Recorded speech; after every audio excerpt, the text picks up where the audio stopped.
할렐루야, 11월 5일 목요일입니다. 오늘 이 아침도 하나님의 말씀과 함께 하루를 시작하시는 여러분을 주님의 이름으로 축복합니다. 오늘 함께 저와 나눌 하나님의 말씀은 데살로니가전서 4장 7절 8절 말씀입니다. 제가 봉독하겠습니다.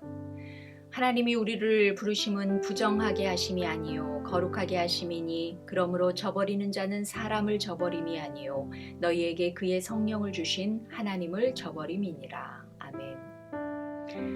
네, 여러분, 오늘도 데살로니가 교회 교인들을 향한 바울의 편지는 계속 이어지고 있습니다. 오늘 우리가 함께 읽지는 않았지만 바울은 오늘 본문을 시작하는 4장 1절 그 첫 절에서 그러므로 마지막으로 형제들아 라고 시작하면서 오늘의 편지를 써내려 갑니다.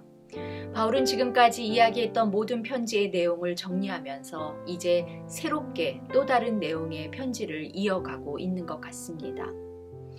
바울이 오늘 본문에서 전하고 있는 편지의 내용은 한마디로 하나님을 기쁘시게 하는 성도의 삶에 관한 내용입니다. 바울은 데살로니가 교회를 무척이나 방문하고 싶어 했습니다.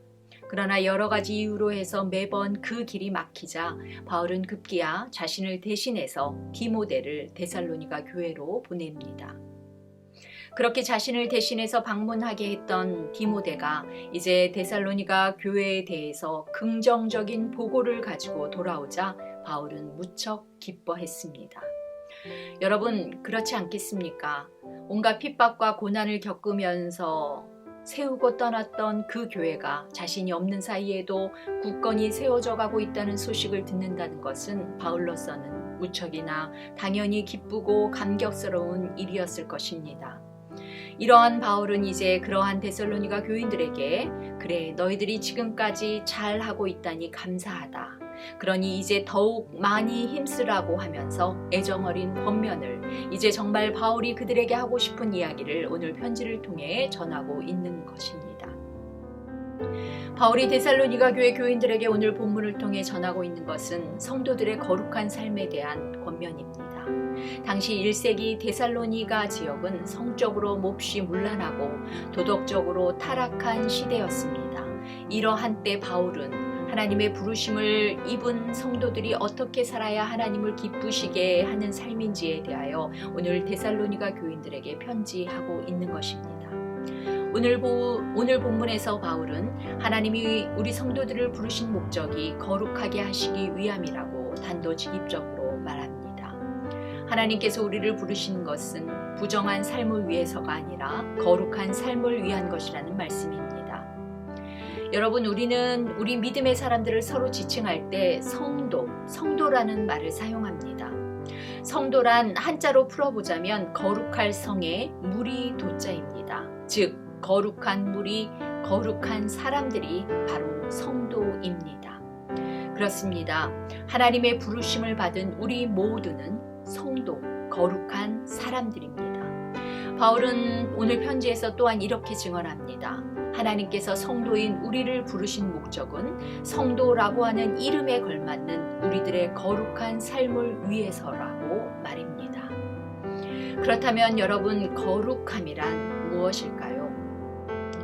거룩함이라는 단어는 분리하다, 구별하다 라고 하는 뜻을 가진 카다쉬라고 하는 단어에서 유래되었다고 합니다. 그렇다면 거룩한 사람들이란 무슨 뜻이겠습니까? 네, 맞습니다. 세상과 분리된, 세상과 구별된 사람들이 바로 거룩한 사람, 성도입니다. 그러므로 여러분, 성도인 저와 여러분은 세상과 구별된 사람이어야 합니다. 거룩한 사람들이어야 합니다. 여러분, 하나님은 우리를 이렇게 거룩한 사람들로, 성도로 우리를 부르셨음을 이 시간 다시 한번 기억하시기 바랍니다. 오늘 본문을 제가 다시 한번 읽습니다. 하나님이 우리를 부르심은 부정하게 하심이 아니요 거룩하게 하심이니 그러므로 저버리는 자는 사람을 저버림이 아니요 너희에게 그의 성령을 주신 하나님을 저버림이니라. 아멘. 그렇습니다. 하나님은 이처럼 우리를 세상과 구별된 거룩한 사람들로 우리를 부르셨습니다. 그렇기 때문에 하나님의 부르심을 입은 우리 성도들은 세상 사람들과는 구별된 거룩한 삶으로 살아야 마땅합니다. 거룩한 삶이 하나님이 기뻐하시는 뜻이기 때문입니다. 오늘 본문인 4장 3절에서도 하나님의 뜻은 이것이니 너희의 거룩함이라 라고 우리에게 말하고 있습니다. 여러분, 그렇다면 왜 이토록 하나님은 우리들에게 이렇게 거룩함을 요구하시는 것일까요?